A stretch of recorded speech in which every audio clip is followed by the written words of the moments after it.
Hey, Psych 100 students, this is Ryan McKelley.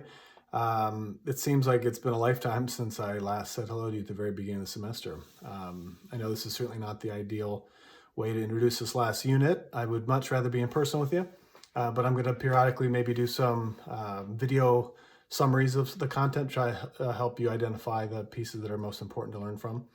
And I just want to say hello and welcome to this last unit. If you remember from the first time I talked about this, I'm going to be focusing on the social psych side of things and then the kind of clinical or abnormal psych pieces through these next couple weeks.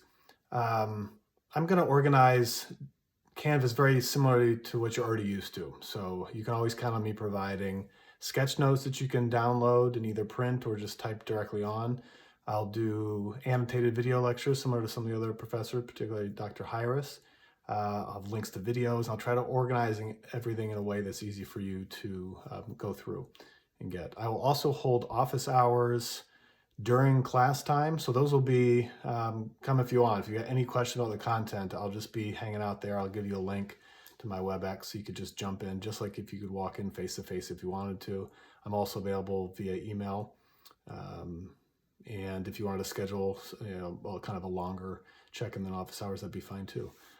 Normally on the first time I teach you, I usually take about 20 minutes to get to know you and for you to get to know a little bit about me.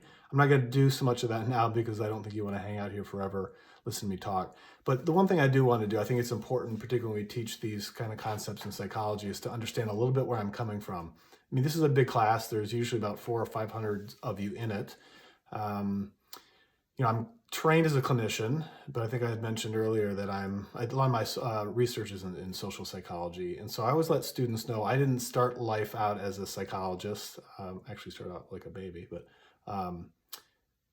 as an undergrad, did my undergrad at Northwestern University in Chicago. And all through undergrad, I was pre-med because I thought, I was a nerdy kid. So I thought, well, I got grades, I can go be a doctor. What else can you do? I came from a family that really didn't know much about psychology. But I always loved it in high school as a subject, but it was never something I thought about even as a career. So I got through most of undergrad up until my last year, and I started working in a hospital. And at that time, managed care was kind of taken over, and the doctors that I talked to, a lot of them said they weren't able to practice medicine in the way that they had initially thought it was. And I had this like fantasy about getting to spend all this time with patients and their families and getting to know them, kind of this old school version of what doctors did. And I realized that wasn't quite what I wanted. And so I was left at the end of undergrad not knowing what I wanted to do. I happened to graduate during that .com boom. And I looked around, a lot of people were going into investment banking, which I knew I didn't want to do, or tech consulting in the kind of for-profit area. So I thought, well, maybe I'll just try that. Maybe I'll get lucky and I'll stumble upon something I enjoy doing. So I started out so I was pre-med, but much like UWL, you can't major in that. And so my major was in comm studies. I was a comm studies with a focus in interpersonal communication and kind of corporate communication. And I think I liked it because it was a lot like psych. And I had like an English minor and a leadership minor. So I was doing a lot of different things at that time. And for my first 4 years at undergrad, I was a management consultant and traveled a lot. But I knew right from the start it's not really what I wanted to do.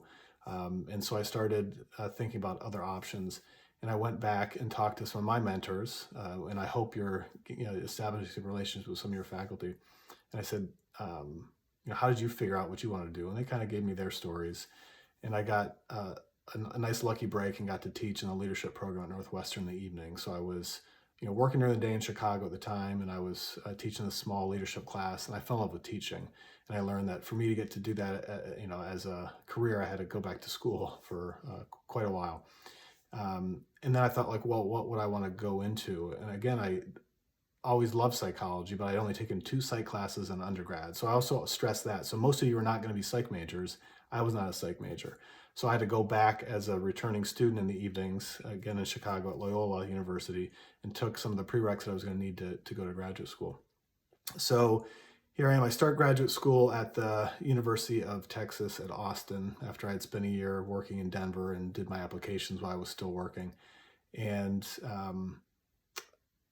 maybe a little bit to my surprise, I ended up loving the clinical work. and I started loving the research. And I was a teaching assistant in the business school, and then eventually in our psych department, and I fell in love with teaching. So I knew pretty early on that I needed to find a career where I could do all of those things. And it turned out counseling psychology for me was one of those. So that gives you a little bit of, my pathway, because it wasn't linear, and I know many of yours might not be linear. And it was in grad school that I stumbled upon health psychology as a field that I really enjoyed, and my mentor was into men's issues, so men's help seeking, men's depression, that type of stuff. So that also got me interested in masculinities, which is my other area of research. So those are kind of my social psych areas. So health psych, health behaviors. I study biofeedback and how our body responds to relaxation breathing and meditation and some of those things. And then also men's issues. So how men experience and express emotions, men in non-traditional roles, careers, men's depression, men in therapy, men's help seeking, that kind of stuff. But just to give you just a couple more minutes about my clinical work, so you can, because a lot of the stories I'm going to tell in class come from personal. You'll hear about my family, but you also hear about clients that I've had over the years. So when you train to become a psychologist, you usually have about 3 years of supervised clinical work in graduate school. So my first year was at a career center, which is more kind of doing career therapy. My second year was at a university counseling center, much like the one at UWL. So I did individual and group therapy. And then my third year was at a community mental health center where we saw everybody. It was a sliding fee scale from 0 all the way up to maybe $50 an hour, but most people paid nothing. So we saw all kinds of stuff. There was no screening. We had some people, travel 2 hours just to get to their appointments by bus. So I got a nice range of clinical experiences in graduate school. Also, to make money on the side, I worked for a behavioral clinic. So that's where I got trained in doing psychoeducation assessments. So I did a lot of ADHD assessments, learning disability assessments. I did forensic assessment for some court cases, a lot of child custody stuff. And then for about those 2 years, I also worked in our juvenile detention network in Texas, outside of Austin, and really got to work with adolescents that were struggling in that system. So that was graduate school. And then when you graduate with a PhD, you have to do a clinical internship a year, which is kind of like a residency in medicine. And I went to the University of Iowa hospitals and clinics, and I spent 1 day a week in their Center for Pain Medicine and Anesthesia. That's where I learned to do pain therapy, so alternatives to taking medication and surgery, and got really interested in that. And then 4 days a week was at their counseling center.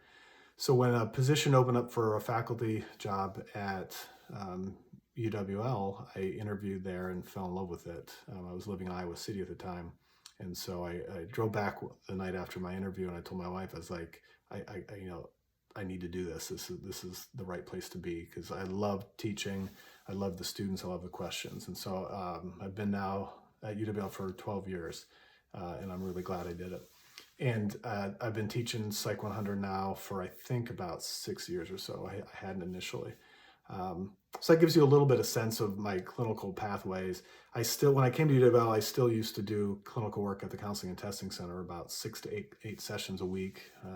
I did a men's therapy group for 7 years. I did a gay and bi men's support group. I did a relationship support group that was open to all genders. And I did some case consultations, and I did some clinical supervision. I don't do a lot of clinical work anymore. When I became department chair years ago, I kind of had to put that aside.